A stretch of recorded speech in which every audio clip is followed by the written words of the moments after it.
Adrien Rabiot mantapkan hati cabut dari Juventus. Kebersamaan Adrien Rabiot dan Juventus berakhir di tahun 2023 nanti. Sang gelandang dilaporkan sudah menetapkan hati untuk mencabut dari Turin.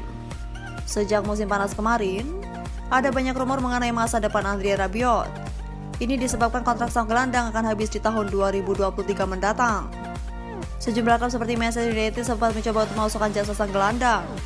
Namun karena satu dan dua hal, Rabiot batal pindah dan tetap bertahan di Juventus.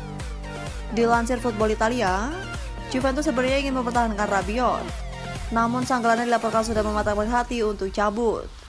Menurut laporan tersebut, Juventus sebenarnya ingin memperpanjang kontrak Rabiot di tim mereka. Ini disebabkan performa sang gelandang musim ini sedang bagus-bagusnya. Ia benar-benar dominan di lini tengah Juventus saat ini. Massimo Allegri ingin bernyanyi bertahan lebih lama di lapangan. Jadi ia meminta manajemen Juventus segera memperpanjang kontraknya. Laporan yang sama menyebut upaya Juventus mempertahankan Rabiot bertepuk sebelah tangan. Sang gelandang dilaporkan sudah mantap untuk cabut dari Juventus. Ia ingin merasakan tantangan baru di dalam. Ia dikabarkan ingin bermain di luar Italia pada musim depan. Jadi ia tidak tergoda untuk bertahan di Juventus. Menurut gosip yang beredar, ada alasan lain mengapa Rabiot memutuskan cabut dari Juventus. Ini disebabkan penawaran gaji Juventus terlalu rendah dari yang diharapkan sang gelandang. Jadi memutuskan untuk pergi.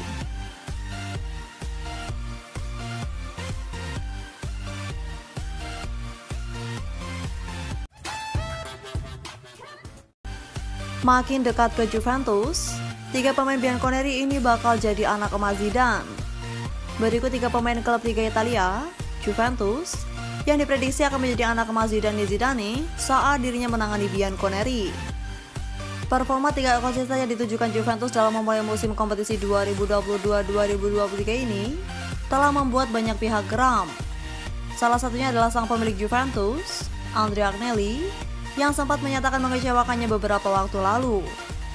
Bahkan, Agnelli tak segan untuk mengatakan bahwa dirinya merasa malu akan hasil yang telah dicapai Juventus bersama Massimo Allegri selama mengawali musim ini.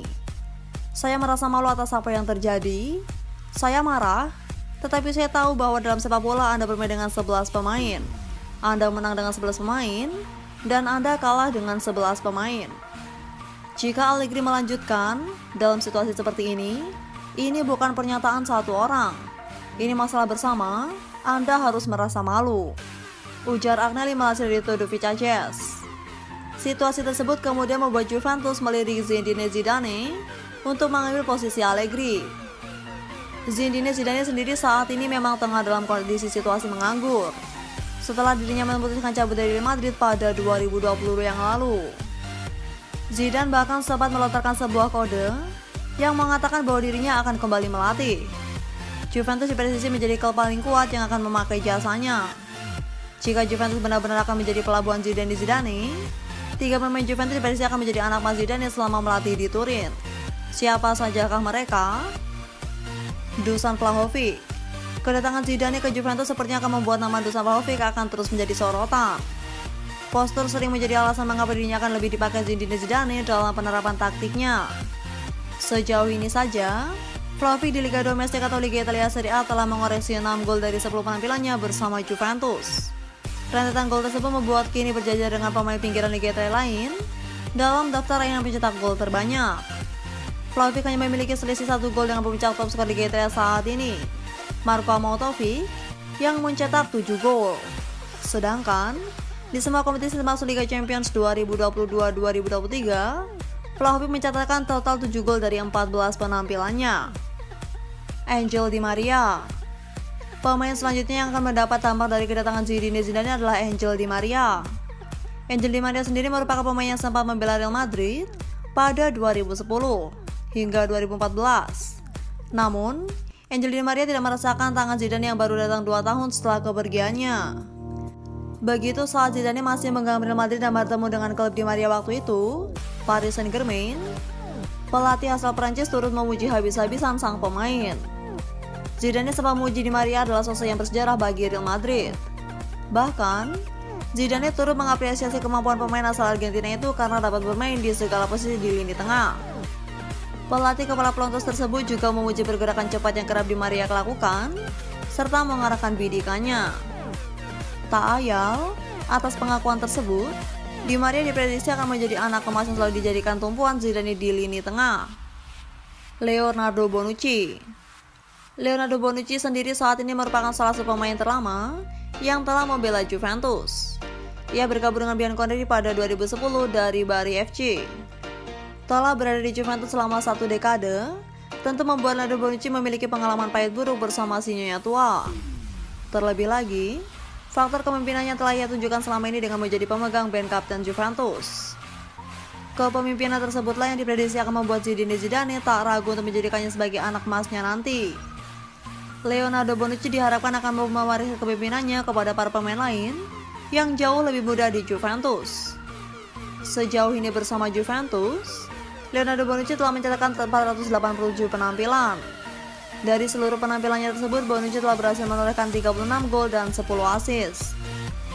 Bersama kepemimpinan Bonucci, Juventus telah mampu meraih 8 gelar juara Liga Italia, 4 Piala Italia, dan 5 Piala Super Italia. Trofi yang belum sempat digenggam oleh pemain berusia 35 tahun tersebut adalah Liga Champions Eropa. Akankah bersama Zidane nanti klub Liga Italia, Juventus mampu mewujudkan mimpinya mengangkat kuping besar? Transaksi fiktif. Ini hasil penyelidikan awal soal tuduhan laporan keuangan palsu Juventus.